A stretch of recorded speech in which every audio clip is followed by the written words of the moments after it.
Welcome back to Beating a Dead Horse. As always, I am your host, Sean McKinda. Somebody Once told me the world was gonna roll me. I ain't the sharpest tool in the shed. Shrek memes. Oh, I was kind of hoping that we'd do the whole song there for a second. Oh my god. I don't know if I even know all the words. Come on, have you not seen Smash Mouth live in concert? I haven't been to a Donald Trump rally, no. Hey, they're chill, actually. Are they? I thought I heard was that fake news that they played for a Donald Trump rally? Or no, I don't know. No, what they did, they're like half chill. They did a concert sometime after pandemic lockdown went on, which wasn't great, but like they seem like fairly chill for the most part. I don't know anymore. I was just trying to make a reference to the fact that I have in fact seen Smash Mouth live, specifically at a zoo, like a brew at the zoo thing where you went and you drank beers at a zoo. And it was perhaps one of the worst bands I've ever seen live. That's all where that was going. What a story, Mark. They were so low energy, it's not even funny. And the big dirty secret, and I'm sorry to share this with the world, but I actually like Smash Mouth as a band. My man listened to that's like saying you listen to Rick Astley unironically. Like that's not a judgment statement. That's just a fact.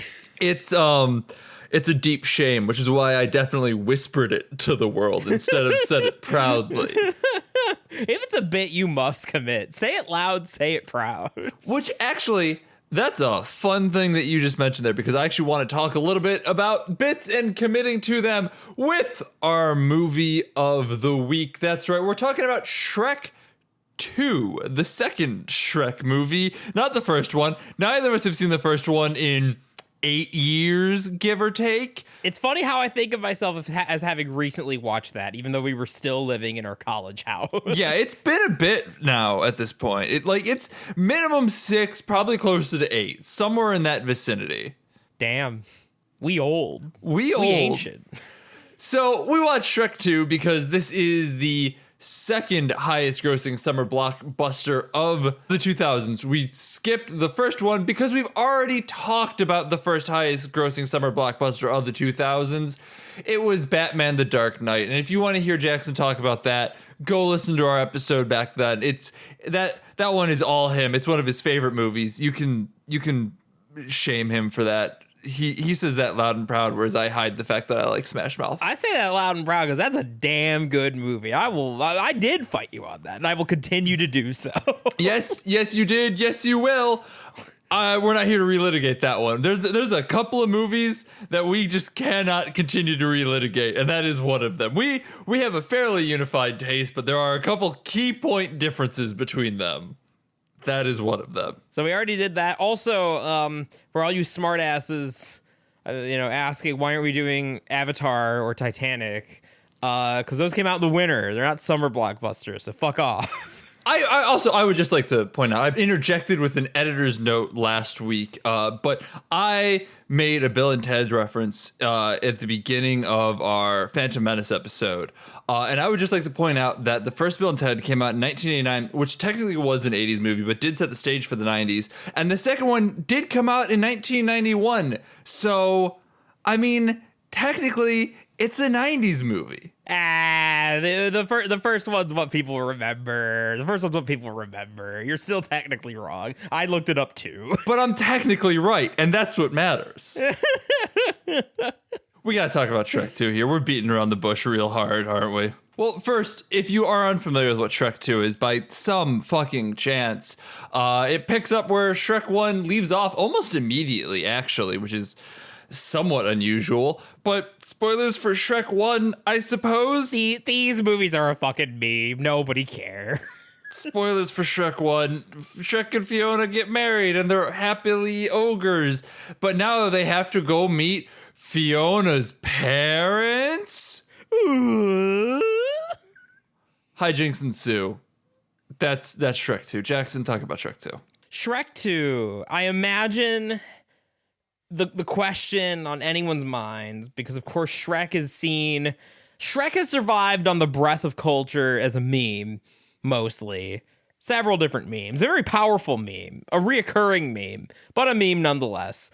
And for anyone seriously wanting to go back to Shrek or Shrek 2, I imagine the question is, does it hold up? But I imagine it's closer to like, is it really like as bad as I think it is because we've been memeing on Shrek, or like is it a secret masterpiece? It is neither. It is a decent, fun use of an hour and a half with some good creative bits. Add some dated stuff, but overall pretty entertaining. That's Shrek 2. It is staunchly middle of the road, but in kind of a good way, I suppose. I don't know. That's a weird statement to make, but like, it is a movie that somehow rests as being neither particularly good, nor neither particularly bad, but where a lot of the movies that sit in that realm are boring or uninteresting, this one is uninteresting yet inoffensively fun for the most part. It's just kind of a movie that we watched and didn't really have a bad time with. I'm speaking in the royal we sense, of course, given my royal status. But I don't know. I didn't hate it. I don't know that I would say that I liked it. But again, it was an hour and a half that went by pretty quickly, all things considered. I think I liked it. ... You know, this is kind of the movie where if you ask me for a recommendation, if you're like, should I watch Shrek 2? I mean, I'd basically say if you feel like it. I'll echo that one, honestly. I would not shy anyone away from it for any real particular reason, but yeah, if it's something like, I really want to watch Shrek 2, should I? Knock your fucking self out, pal. It's an hour and a half. What else are you going to do with that?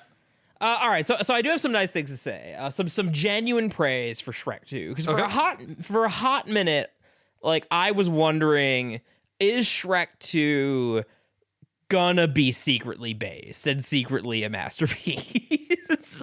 You know, you mentioned that, like, you know, it picks up right where the first one leaves off, and I think that is a strength for a movie like this, that it has that strong sense of continuity, that, like, character development and relationships like pass over between movies. Not super common in movies for adults. A lot of sequels are just trash, but this one did have real effort put into it. And I dare say, just based on what I remember from my college days, it's arguably more of a real movie than Shrek 1. It feels like it's asking you to invest in Shrek and Fiona's marriage, which I kind of did. Shrek and Fiona, I mean, another nice thing I'll say for the movie is that Shrek and Fiona are kind of like, it's rare that in a kid's movie, in like any sort of fairy tale, we get any, you know, the exploration of like a relationship. And Shrek and Fiona, I mean, they're kind of goals, weirdly enough. OTP, Monster Boys, Monster Gang Rise Up. But that's nice. I mean, I like that.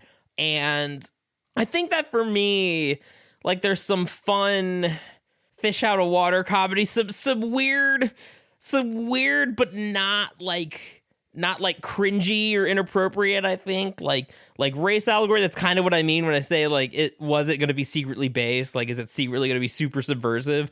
It's not really, because the movie turns into a more typical kids movie around the time Puss in Boots shows up. And it kind of stays in that mode for the rest of the movie, and it's fine. Let me actually jump off what you were saying there, because this is what I'm talking about when I mentioned committing to the bit not too long ago. Yeah. Because this is a movie that, another phrase that we like to say is no half measures, does feel like it's afraid to really fully commit to the bit, and instead takes half measures, where it starts off really strong with his own central identity of like, what if we took the premise of the last movie that people with characters that people like, fleshed them out a bit more, gave them like real world scenarios, asked them to like basically perform a race allegory through like what happens when your daughter brings home someone that you're not expecting her to bring home, and dealing with like the racial fallout of that. And like there's a lot of like really decent scenes where it does feel like Shrek is encountering microaggressions as a coded minority within this film. Obviously some asterisks given that I don't think anyone of color worked on this movie, and obviously Shrek was played by Mike Myers, so a little bit of asterisk there, but the heart felt like it was in the right place if nothing else. And then it kind of suddenly goes, shit, this feels like it might actually be something. Shit. Look over there. It's a reference to the movie Alien. Do you remember Alien? Yeah, you do. You like Alien, don't you, you saucy little person? Yeah, lap up our Alien references. Ooh, you dirty. Ooh, here's some Jurassic Park for you. Remember the Jurassic Park? Yeah. Oh, that's good for you, isn't it? I'll defend the references a little bit, because a lot of these references are obviously not ones that kids are going to understand. And a lot of the MO of these movies is like, let's make a kids movie that isn't gonna want to make adults like murder their children for having to take them to. So like, from the mindset of if you're a parent and you're sitting here expecting to be miserable for the next hour and a half while you sit through some candy colored tripe to entertain your crotch spawn for a bit. I imagine from that mindset where you're not like a movie person, like seeing something that's not for kids that you recognize, I can see why that would get a chuckle out of a beleaguered parent. No, for sure. And I'm not necessarily writing it off as much because it doesn't feel as much of a nostalgia wank as something like Ready Player One. I obviously have some qualms with references and homages for references and homages sake, but that does feel like it's more in the wheelhouse of the first movie, whereas this movie on the whole uses them a bit more sparingly, except towards like late middle of the movie, I would say, where it does kind of start to elevate a bit. But the point that I'm more so trying to get across here is that it does feel like they were starting to form its own identity, which is where the movie was at its strongest, before it kind of dovetailed into something that was a bit more just Shrek 1 again, with references and other stuff without fully rehashing Shrek 1 or anything like that. Like, it still has its own ideas behind it, but like, it doesn't push the boundaries. It doesn't really do anything new and exciting before ending on a kind of like beleaguered, yeah, we kind of tied it back together and it's fine. This is not to speak of the rousing ending segment, which is probably the most iconic moment from the film, but it's not the only thing anyone remembers, and it's such a banger. Yeah, it's not for plot moments other than it's just a fantastic spectacle, which I will not deny here. And the only reason I know the song I Need a Hero, but it is that's what I'm getting at here, is that it does feel like it was really starting to do something and then it kind of like cowed away from committing to the bit, or took that half step and instead went, let's reel it back a little bit. Let's remember that we're making a kids movie, which is something that I feel like a Pixar might not have done, because Pixar has tackled some really heavy, hardy issues before. And I don't know. That's where I'm kind of struggling with Shrek 2. Now, it doesn't necessarily make it a bad movie. It just doesn't live up to those opening 20 minutes. Yeah, the opening 20 minutes makes you feel like that this is going to be like Incredibles tier, like, because it's got that in common with Incredibles, that it's actually like, if you look at what it's about, the actual story is very much about like adult relationships and stuff.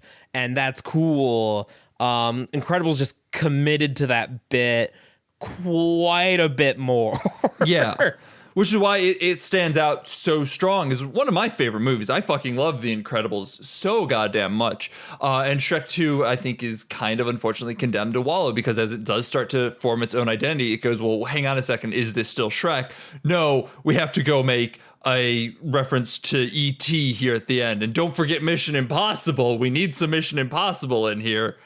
It's not a Shrek movie if we don't have Mission Impossible, I guess. I lost the plot of that joke. No, and we have to remember that, like, it was a different era, and it was a very different cultural context. Like Shrek 1, what was appealing about Shrek 1 was that Disney very much had the reputation of the like saccharine, candy coated, like that sort of thing. Shrek basically positioned itself as the Sonic to Disney's Mario. Mm-hmm. But to kind of jump off what you're saying really quick, just to kind of defend my point as a brief aside, I think that like comparing Shrek 1 to Shrek 2 and what they're trying to do, I think isn't necessarily entirely fair in that way. And that if we are using this argument that like Shrek 1 to Shrek 2, like Shrek was a thing of Disney, and like making references throughout that to this and a lampooning was the nature of the beast, where Shrek 2 clearly had its own idea, but kind of shied away from that, I think is more of what I'm getting at here. Well, but you're still making Shrek 2. Like I think you have a point in that you're right, and it would have been a better movie if they didn't rely so much on the Shrek stuff. But Shrek was really popular. Like Shrek was more popular than Disney, so we have to remember that they are indeed making Shrek 2. And although it would have been really bold and brash to not have all the Shrek meme stuff or really tone it down, I think that the expectation of we gotta at the end of the day we still gotta make a Shrek movie. People like that we're ragging on Disney. I think it's still very much part of that climate, especially because Disney at the time, like what were they putting out around this time? Like Brother Bear, Meet the Robinsons. Like nobody remembers these fucking movies. And I think it's actually a low key group that actually really likes Meet the Robinsons. I've seen Meet the Robinsons stand. I've never met a Brother Bear stand. No. That was not a defense of Brother Bear or Meet the Robinsons. I haven't seen it in a while. I was just kind of like, I think I have heard something about that. No, I'm sure there are Meet the Robinsons stands because that was actually one of the better ones. A better example would have been like Home on the Range. That's the word I should have gone to, because I think that actually would have been more contemporary. God, oh man, that was I never saw that, but ooh. I didn't see a lot of those Disney movies. Like even Brother Bear, I'll defend. At least that tried to be a real movie. Home on the Range was trying to be Shrek. Chicken Little, like all that bullshit. It was a disaster. And because Shrek, I think this would have been true of Shrek 2 as well. It kind of was counterculture. It kind of was children's counterculture.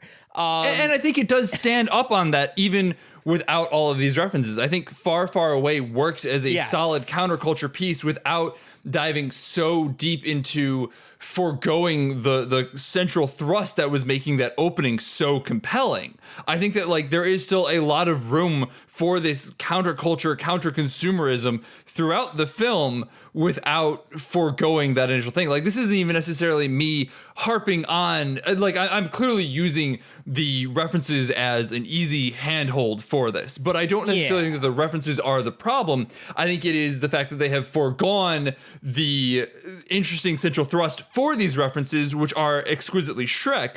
There's a middle ground that I think could have easily been struck, and in fact was struck during the beginning as they're driving through the town of Far, Far Away, a clear kind of rip off on both consumerism as well as Disneyland on the whole, that you still feel that corporate like counterculture to it. Like I just keep going back to that word. But like I think that it still exists within that space. And beyond that, I think that there is, just by the act of the film, it is sort of a counterculture to Disney unto itself. I think like what they're getting at, the ideas that they are reaching into with like, hey, let's extrapolate from where these happily ever endings are that they reached in the first one, and let's kind of explore what that means. Like that introduction of, hey, we had this happily ever after, now you have to meet the parents right off the bat. That's a really good, interesting continuation that Disney generally wouldn't do, at least of that era. So I think that like there are a lot of places that this could go, and I apologize if it did seem like I was just ragging on the references to rag on the references. I was just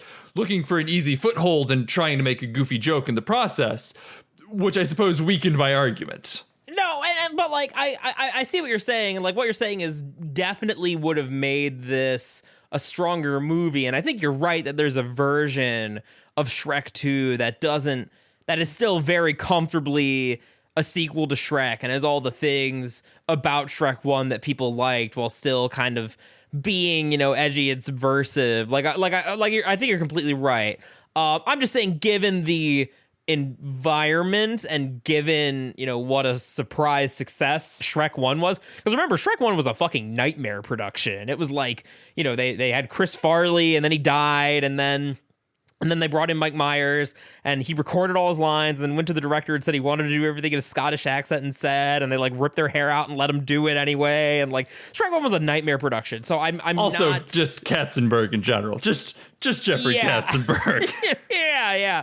So you're totally right that they could have done it, but like I see, given the environment, I see why like this maybe would have been considered enough, when your competition is Home on the Range. No, that's totally fair. I think, I suppose lamenting a movie that didn't get made doesn't necessarily do anything for discourse or anything. It's just kind of where my headspace is at watching this movie, and that it was fine enough, but I wish there was just like a little bit more meat to it, just a little bit more to grab onto, a little bit more to interact with, besides Puss in Boots saying, "I hate Mondays." Yeah, and like it's funny, because childhood is thinking that Donkey is the best character, and adulthood is realizing that Fiona's the best character. But it's a weird one, because I like the old Mario and Sonic argument. So goes that like, by doing the edgy counterculture thing, you are, losing the long game because you're not tapping into something timeless. And although it's true that I don't think, Shrek survives as its own kind of meme counterculture right now. Much in the same way that the Sonic Twitter account did for a couple of years there, although it's kind of toned back a little bit as well. Yeah. And like, I think that, there's a bit of a fallacy with the Mario and Sonic comparison, especially because a lot of the stuff with Sonic that like people hold up as edgy or like, ploying or marketing focused, a lot of that was like the cartoons. A lot of the actual meat of the games was still very much built to be timeless, and Shrek doesn't quite have that. I do think though that if it had just keyed in on the right elements, it still could have been like, counterculture, Disney alternative, free spirit sort of thing. But they had to key into the right things to make that happen. And a lot of what these movies kind of do is sort of the cheaper shorthand, the lazier stuff. Now, sometimes that ages beautifully, like in the section where they're parodying Cops, which is so much darker now. It's so much funnier because of it. Yeah, when you have Eddie Murphy's donkey saying this is police brutality, and you're like, oh boy, I gotta air out my shirt for a second here. Jesus. I was watching it at the end there. My mom and my aunt were working on stuff in the garage, and like, when that came on, we were cackling at that precisely because it aged interestingly. Let's put it that way. Shines too nice a light on it. Well, it didn't age well, but it didn't age bad either. Yeah. You know what I mean? It aged well, maybe not for the reasons the movie was aware. That's a good way of putting it. And so, but yeah, that's like, but then there is also just a lot of, genuinely fun, memorable stuff. Jamie Lannister, Prince Charming is a good bit. Fairy Godmother, no Lord Farquaad as far as a villain, but still a decent villain. And we had that banger of an ending set piece, and because I can even see how like, because unlike the factory kerfuffle, unlike that Mario 64 nonsense, because that just was straight up the children's movie, like, wow moment where everyone's jumping around the screen. Like, even Disney movies have these fucking moments that don't advance the plot at all, and are just there to make things move. So the kids, shut up for a few seconds. With a weird needle drop of the Buzzcocks cover of Ever Fallen in Love with Someone. That is an admittedly entirely a nitpick. I don't know, man. They did do a cover of Buzzcocks' Ever Fallen in Love with Someone that just does not feel like it fits the scene at all. Like, they're clearly going for the bad reputation from the first movie. Yeah. Like, that's clearly what they want here. But Ever Fall in Love with Someone definitely fits the theme of the movie, but not the scenes super well. I don't know. It's, again, this is totally nitpicky, and it's mostly just because I really do like the song Ever Fallen in Love with Someone, but it didn't fit super well, and that's just me. I don't know, man. No, and that's one of the things, like the needle drops and the pop songs, like that is something that would have made it feel more modern compared to like a Brother Bear back then. But of course makes it feel incredibly dated now. See, I don't know. I actually don't know that I agree with that. I kind of like, I think that needle drops in general are very indicative of the era that they're from. And I don't think that necessarily makes it feel dated as much as, I mean, I guess saying of its era is a way of saying dated, but like, allow me to clarify. When I say that something's dated, that's a loaded term, but when I say it, I don't necessarily mean it in the loaded way. Like, I actually agree. Like, it is sort of, I like seeing stuff in movies that is sort of dated for that reason sometimes. And this is one of them. Like, it stood out to me, but it didn't like make me recoil, but it definitely, it plays differently than it would have back then. Whereas back then it would have been like another example that we're more like alternative than Disney because we're actually cluing into like modern pop culture and music. That said, I do think Ever Fallen in Love with Someone was like 20 years prior. But it's always covers is the thing. I think they go out of, I think that's one of the reasons that like the Shrek soundtrack tends to be a lot of covers. I think that they want to thread that needle. Like they want to use these old songs, but they want to make them feel more modern.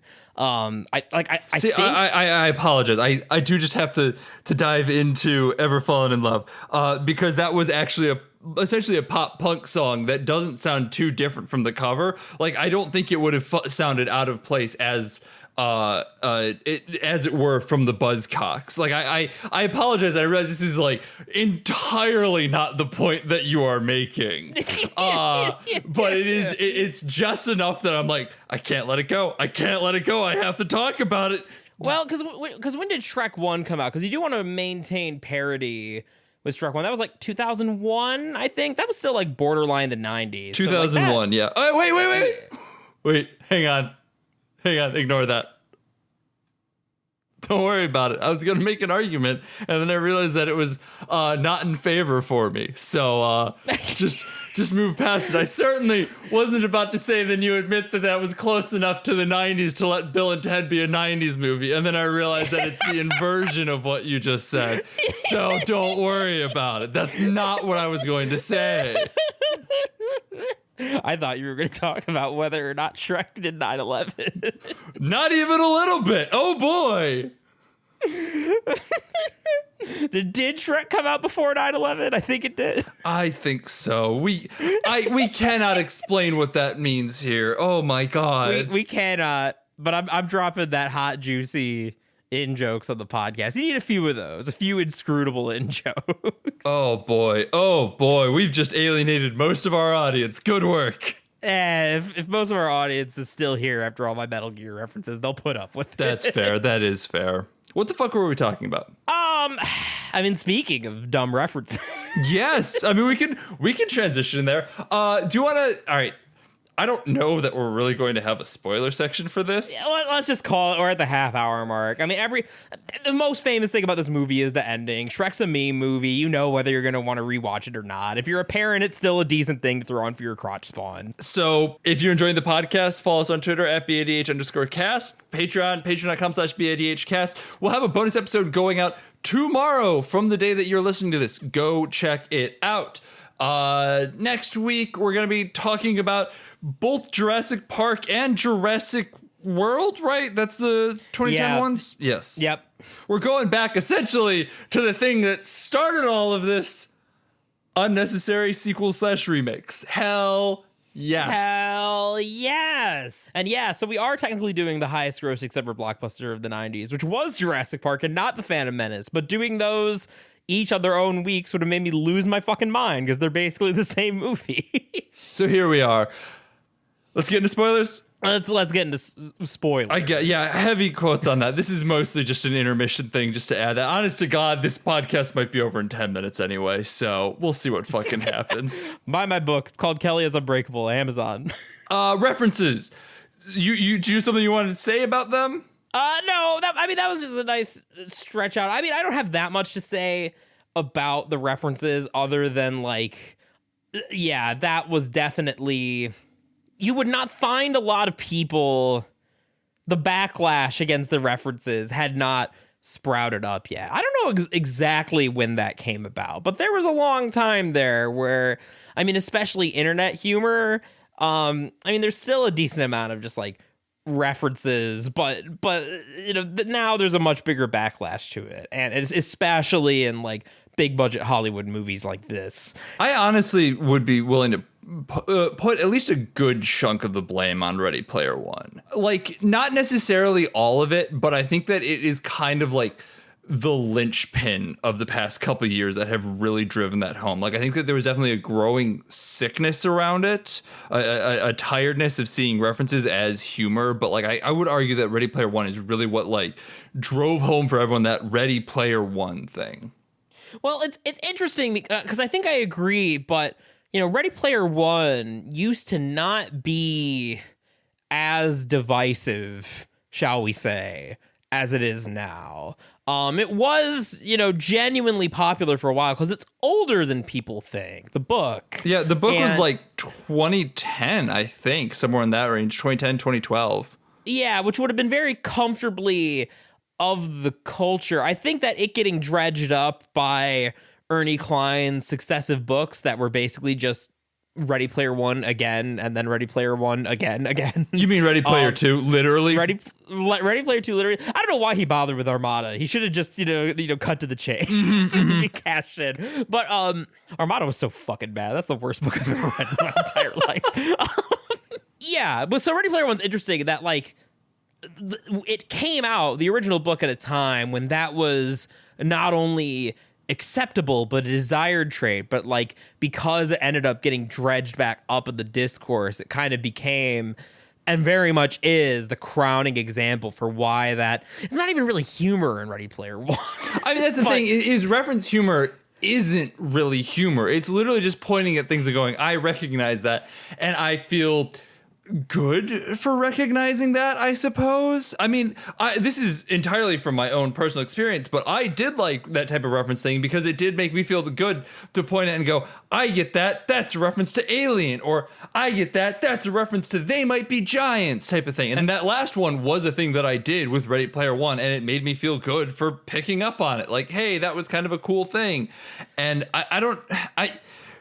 part of me wonders, and again, this is entirely conjecture, is like, as we're getting a little bit more into like, hey, gatekeeping kind of sucks, and that type of referential humor can be kind of a shitty way of gatekeeping, not necessarily in its intent, but like in the way that just chuds take it and be like, you mean you didn't get the reference type of thing, that I think a lot of people just got kind of sick of it, and then Spielberg did Ready Player One, and everyone went, well, we jumped the shark. Yeah, well, because the references are working differently in Shrek, or something to go back to something also contemporary with Shrek.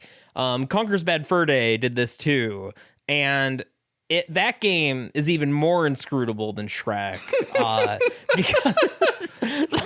Like, honestly, Conker's Bad Fur Day is a fucking nightmare. They'd never be able to make a game like that again. Not because it's like super edgy, but because they would get canceled immediately, Jackson. Oh my god. I mean, they would, but that's not the only reason that game's a nightmare. But yeah, like, so with that game, like, several levels are just like, we're gonna play The Matrix with a cartoon squirrel, and like, there is, at least with that. So, and with Shrek, something resembling a joke, because you are contrasting the edgy thing, you know, the adult thing, with the child Disney Banjo-Kazooie Mario, like, you know, mascot cutesy thing, and that creates yucks. Like, theoretically, It's about the juxtaposition. It's the unexpected. I want the unexpected chefs. Yeah, you want the unexpected chefs, precisely. The reference jokes, at least for these like kid-friendly franchises, it is a joke. Strictly speaking, just playing through the slow-mo parts of the Matrix as Conquer is a joke. It's not a very good joke, but it is one. Yeah, it takes the cadence of a joke and not just, oh look, there's the Iron Giant while the Droogs stand over there and Bugs Bunny plays basketball. I'm really mad at myself because we missed the boat now, but I'm glad we did blockbuster weeks because this was more productive. But part of me wishes that we had done in celebration of Space Jam 2, not Space Jam 1, but A Clockwork Orange to celebrate the return of the Droogs. I would have been thrilled out of my fucking mind, and that would have been the best way to celebrate Space Jam 2. I am so upset we didn't think of that. It would have been good memes, but this has been good memes too. Yeah, so but that's the difference, and also like there is still a part of me, like as a sheep. Like for example, I am a sheep. If you put, let's say in Ready Player One, if like Banjo-Kazooie had showed up somewhere, I probably would have clapped like an animal. I still got my half a star higher, half a star higher. Unironically though, but like there's a difference between that and saying like, oh, what, you never played Banjo-Kazooie? Some like, fake gamer you are. And I think that like when it became part of people's identity as opposed to like, I like seeing my stinky nostalgia bear, I think that's when people really started to turn on it. And when Shrek the nerds gained popularity. Yeah, so they needed to be suppressed, the Chads had it right the whole time. The 80s bullies were the heroes. So do we blame Marvel for this then? Because the MCU is what made nerds cool.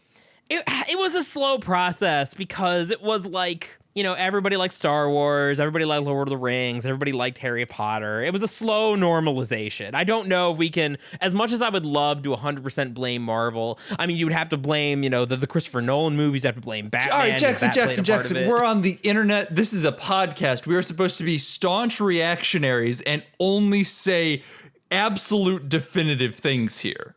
Right? This is especially because this is a nerd podcast. If we're gonna talk about this, we just have to be like, fuck the MCU. It brought comics to the mainstream, and since then, SJWs have been ruining everything. Have you seen the new Miss Marvel, Kamala Khan? I don't know who that is. Who the fuck is that? It's not my Miss Marvel. What am I doing with my life? I'm 40. I've lost all sense of direction on everything. It's not for me anymore, and that scares me. All you had to say was I'm 40, dog. Oh no. But yeah, I mean, not for those reasons, but fuck the MCU anyway, if we want to do that. God. Shrek then. Yeah, I don't, well, because the other thing about Shrek is that like that last like banger action sequence, unlike the factory sequence that has emotional stakes, you theoretically are invested in Shrek, like, storming like a classic fairy tale, Shrek storming the gates of the ball, saving the day and whatever, and it does a good job because that song is hype and there's fun stuff. There's the, speaking of references, about to make one. There's a colossal titan, gingerbread man, and he gets milkies. Rip. Just gonna let you stew in that, and not gonna stew in my milky. See, you can't shame me, Sean, because whenever you hit me with, I know I can hit you 1,000 times harder. I know. I just don't. I was all right. So to reveal something about the podcast, last week we pre-recorded. I was actually on vacation last week, which is not something that we usually do. I was in the Smoky Mountains, and to get to the Smoky Mountains from Columbus, something that I've been very forthcoming about where I live, you drive past a town called Jellicoe. And Sam just about drove us off the side of the road because I kept going, Jellicoe town with Jellicoe cats. It's a Jellicoe town. There's a Jellicoe motel. Just the entire time. She's like, Sean, if you do not stop, I am going to take the wheel from you and we will all die. You didn't tell me this. I'm so glad. Oh. So yeah, you can do a lot worse, to be fair. We're nightmare people, though. I mean, Shrek 2. Where was my cat's reference in Shrek 2, huh? There's a literal cat in this. There is a little. It would have been the perfect opportunity. I would have loved to know Puss in Boots' Jellicle name. I mean, come on. Well, because Puss in Boots would be his human name. Yeah. So he's got the Jellicle name and the true name. Yeah. So, yeah. Yeah, what's his Jellicle name? Pussophiles. The fencing cat. Yes. Puss in Boots is around the time of the movie. Yeah, Puss in Boots, not the best bit. Like, very clearly there, so we have new characters to add to the Shrek Super Slam roster. I don't know. I don't think Puss in Boots adds that. I guess he's got a little rivalry with Donkey. But it also feels out of character for Shrek to, like, simp over a cute cat. I don't know how I feel about that bit. Oh, well, I never was there ever. Pussophiles. So, have you been talking? Sorry, I've been trying to figure out how to make Pussophiles work in a cat song.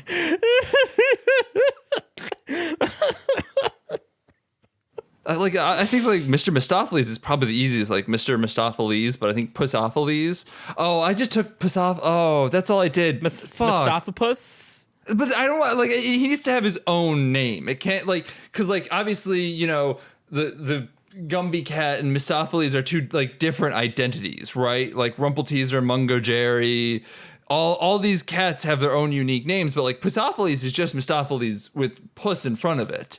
Well, I mean, he might not be Puss at all, because you wouldn't want him to have his human name, his public name, as part of his Jellicle name. So maybe just be like Primerer, you know, something like that. I like how I heard your brain hiccup for a second in the middle of that. Listen, I haven't sipped as much of the cat's Kool-Aid as you. All right.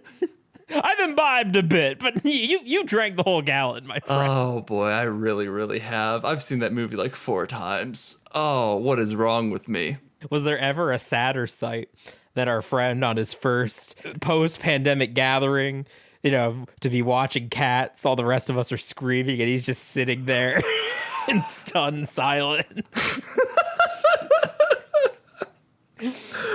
I would have had it no other way. I don't know if he would have. It was his birthday, baby, and I just ruined it. Absolutely ruined that lad's birthday. Loudly singing Skimbleshanks. Oh boy. My man popped off. My man was a songstress. Anyway, yeah, Puss in Boots is weird. I was also thinking that, like, it felt very, to use a Jackson reference here, Vegeta in like a, oh, you defeated me, I guess we're friends now type of way that kind of came out of left field that I wasn't expecting.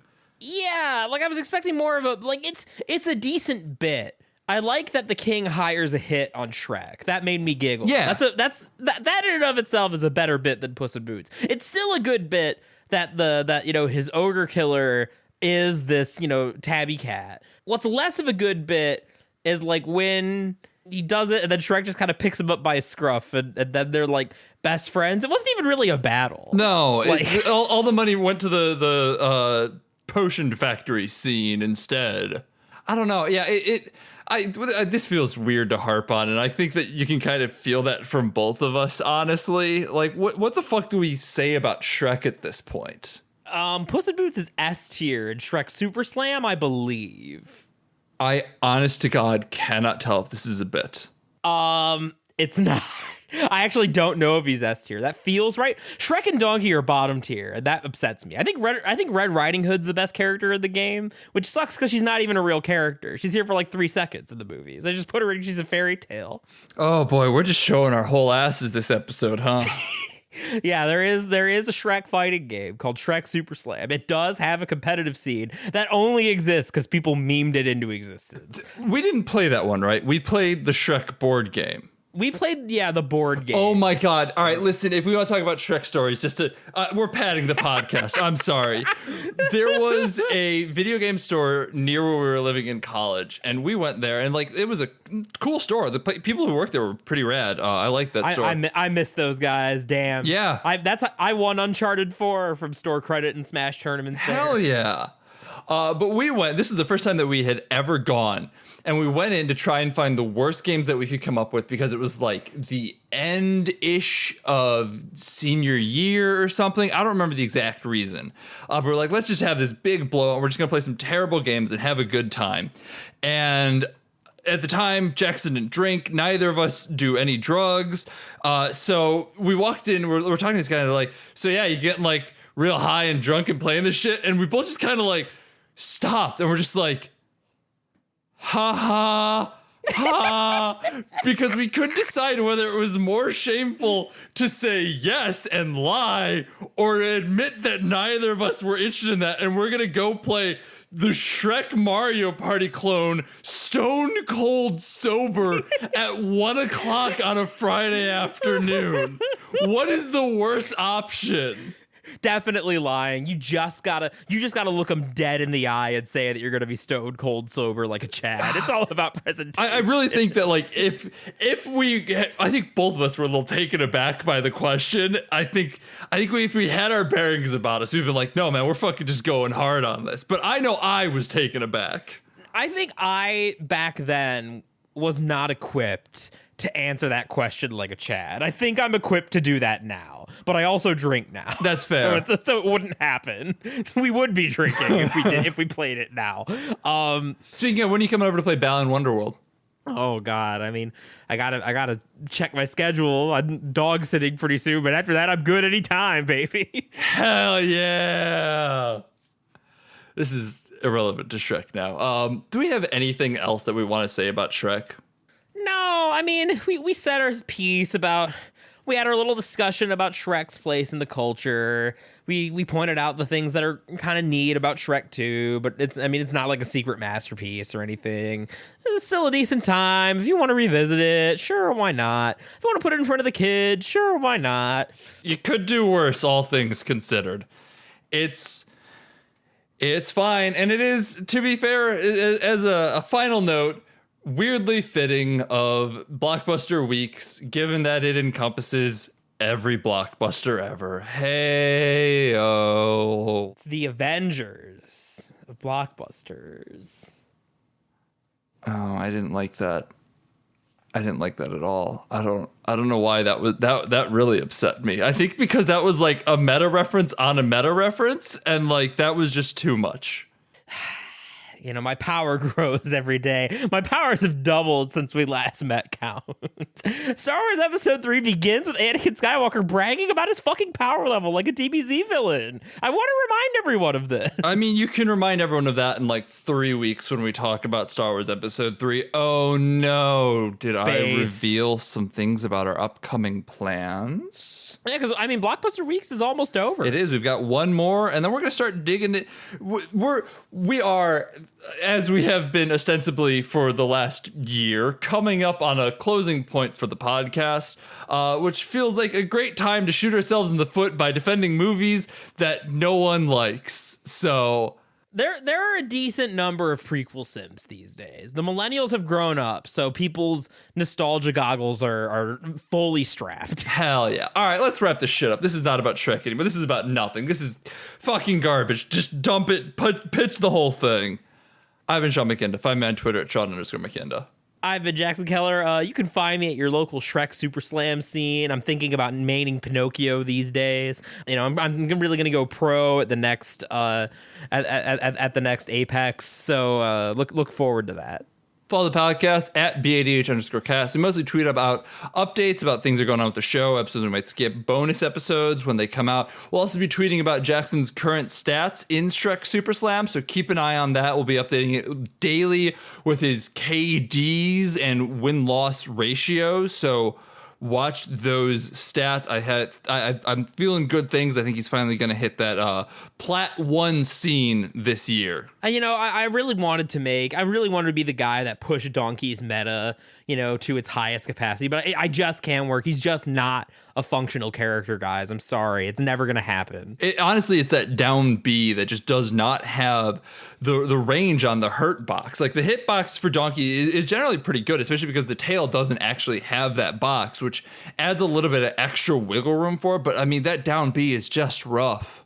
Its hurt box is smaller than his hitbox. You're more likely to get hurt. It's like Yoshi's fucking egg move in Smash, which has been there for 4 games, and they haven't fixed it at all. Fuck you, Sakurai. Yeah, I don't know, man. The Smash, the competitive Super Slam scene is just it's rough. It's a nightmare out there. Patreon.com/BADHcast is where you can find us. We got a new bonus episode coming out this week, specifically tomorrow from when you are listening to this. Unless something horrible goes wrong, it should be out tomorrow. We're going to be talking about Total Recall, the one from the 80s, not the more recent one, correct? We did talk about that. I mean, I feel like most people forgot there even was a remake. Like when you say RoboCop, you say Total Recall, nobody even has to ask whether you're talking about the original or the remake. Of course you're talking about the original. I do have to ask because we do talk about insane, stupid things that everyone else has forgotten about fairly frequently on this podcast. I mean, you have to ask, but I don't think anyone listening would have required clarification. Although, yes, both of us would have to ask because we're diseased. Yes, we are. Remember the fucking Independence Day Revelation? Is that what it was called? What the Resurgence. I've already forgotten the name of that fucking movie. Jesus Christ. I mean, the fact that when you asked if it was the original or the remake, the fact that I knew and remembered there was a remake, pretty telling sign of our mutual pain. Yeah, it's rough. Thanks to our $10 patrons who are Julia, Travis, Pat, Mom, Aunt Summer. Y'all are great. Mwah. Thanks for watching the Shrek of me, you last two. Thanks to those that have used their theme song is Suicide on the Take off the album High Octane and Low Expectations. I would recommend you should go check them out. However you can, buy the music, stream their music, support them on Bandcamp, Spotify, all those great places. Also thanks to 25yearslatersite.com. There's a little button in the corner that you can click on. But you should absolutely check out the people who are writing for that website. There's a lot of really talented people doing a lot of really, really talented writing. Go read that shit. Next week, it's Jurassic Park and Jurassic World. So there was a Weird Al song about Jurassic Park that I loved back in the day. And this is how I discovered the song that it was based off of, MacArthur Park, which is, I believe Weird Al has said it's the only song he's ever been unsuccessful at making funnier because the original song was so funny. It's about a man making horrible metaphors about love and leaving his cake out in the rain. And he goes, "Oh no!" And it makes me giggle. Get the fuck out of my swamp. Bye.